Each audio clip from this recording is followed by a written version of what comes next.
Shalom,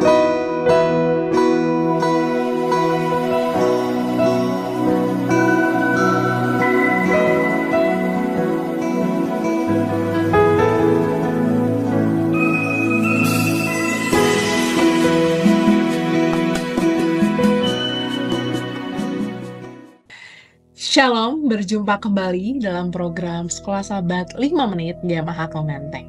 Program ini dibuat untuk memastikan jantung kerohanian kita tetap berdetak. Kita akan belajar bersama-sama untuk pelajaran ke-8 dengan judul Dalam Mazmur bagian 1. Di hari Sabat, itu menyelidiki tentang Mazmur untuk sepekan ini. Jadi menarik sekali hubungan antara pengalaman dan wawasan dan juga yang kaya dan mereka berikan kepada tema-tema yang ditemukan dalam Wahyu. Jadi kita akan belajar terkait dengan itu, terutama mengenai peran sisa Tuhan di akhir zaman. Nah, Mazmur ini juga mengungkapkan berbagai emosi dan tanggapan manusia kepada Tuhan, mulai dari pertobatan hingga sukacita dan juga pujian, dan berfungsi sebagai sumber yang berharga untuk memahami karakter Tuhan, keselamatan, dan misi umat Tuhan di saat-saat terakhir sejarah bumi. Oh, sangat menarik ya.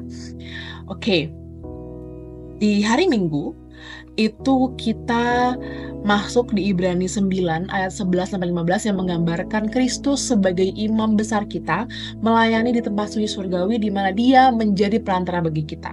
Nah, bait suci duniawi ini dengan desain ritualnya itu menandakan bahwa itu adalah pelayanan Kristus, dan di Mazmur 122 juga mencerminkan sukacita dan kedamaian yang ditemukan di dalam rumah Tuhan, yang menekankan kembali bahwa pentingnya kehadiran Tuhan di tengah-tengah kita, dan memahami bahwa tempat kudus itu membantu kita menghargai syafaat Tuhan Yesus Kristus, dan damai sejahtera yang dia bawa melalui pengorbanannya.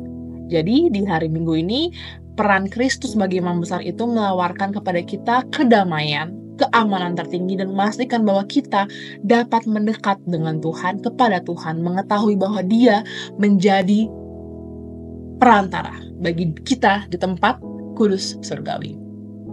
Di hari Senin itu diperlihatkan ya, dalam Wahyu 14 ada 144.000 terlihat berdiri di Gunung Sion, melambangkan bahwa umat Tuhan di akhir zaman itu sendiri. Jadi di Mazmur 15 dan 24 itu memberikan deskripsi tentang siapa yang dapat berdiri di bukit suci Tuhan, dan menekankan kebenaran dan juga kemurnian serta kebenaran. Nah, di hari Senin itu juga akan diberitahukan gitu ya, akan didiskusikan mengenai bahwa persyaratan kekulusan dalam Mazmur 15 dan 24 itu juga mencerminkan perlunya kebenaran Kristus dalam hidup kita. Nah, jadi melalui pengorbanan Tuhan Yesus, kita bisa berdiri bersama dengan anak-anak domba di Gunung Sion, dan itu adalah dalam hadirat Allah yang kudus. Luar biasa. Di hari Selasa juga diajarkan kepada kita bahwa hukum Tuhan itu lebih sekedar dari aturan. Itu adalah wahyu dari karakternya Tuhan.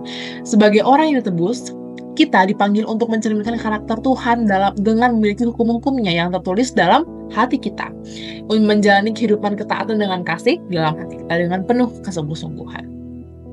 Lalu kita ke hari Rabu. Di hari Rabu itu disimpulkan bahwa dalam Mazmur 5 dan 14 itu keduanya menyoroti pentingnya kebenaran dan kebenaran dalam kehidupan orang yang ditebus. Kita bisa baca di Alkitab kita masing-masing bahwa 144.000 itu mencerminkan karakter Tuhan yang berdiri tanpa tipu daya di hadirat Tuhan. Di hari Kamis itu mengajarkan kepada kita bahwa penebusan melalui Kristus mengilhami keinginan untuk berbagi kasih Allah dengan dunia ini. Jadi gereja di sisa zaman terakhir itu seperti Daud dipanggil untuk memberitakan Injil dan mengundang orang lain untuk mengalami belas kasihan Allah. Wow, sangat menarik dan sangat mengingatkan kembali ya bahwa memang semuanya sudah ada di nubuatan itu. Nah, di hari Jumat sebagai kesimpulan atas keseluruhan, ingat bahwa Mazmur itu menawarkan kepada kita tuh wawasan yang mendalam tentang keadilan, tentang belas kasihan, dan juga tentang kesetiaan Tuhan ya. Dan di dalam kehidupan Daud itu mencerminkan perjalanan dari dosa dan rasa bersalah menuju penebusan dan pelayanan, menandakan bahwa pekerjaan Kristus. Dan Mazmur ini juga mendorong untuk merenungkan belas kasihan Allah dengan membagikan kasih-Nya kepada orang lain. Dan sebagai umat-umat Allah nih, kita semua di sini, Anda dan saya, dipanggil untuk memberitakan Injil, bukan karena jasa kita sendiri, tapi karena hasil karunia Tuhan Yesus Kristus. Luar biasa. Jadi pemirsa, dimanapun Anda berada, Mazmur menyediakan kerangka kerja yang kaya untuk memahami karakter Tuhan dan rencana penebusannya. Jadi mereka mengingatkan kita untuk akan kasih karunia itu yang telah kita terima nih, dan misi kita untuk dipanggil membagikan kabaran Tuhan ke seluruh dunia. Demikianlah kesimpulan untuk 5 menit sekolah sahabat kita pada hari ini. Sekolah sahabat yang bersahabat, bersemangat, semua terlibat, jangan terlambat. Tuhan Yesus memberkati.